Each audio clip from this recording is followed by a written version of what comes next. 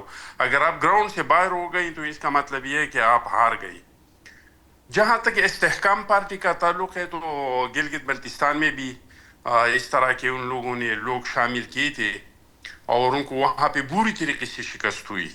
میں سمجھتا ہوں کہ آج کل کی جو جنزی ہے، ان لوگوں نے جو نوجوان ہے، اب ان لوگوں نے فیصلہ کیا ہے کہ ہم کارکردگی کی بنیاد پہ ووٹ دیں گے. وہ زمانہ چلا گیا کہ یہ ادھر سے ادھر گیا تو لوگ اس کو ووٹ دیں گے، اور یہ ادھر سے ادھر گیا تو لوگ اس کو ووٹ دیں گے. گلگت بلتستان میں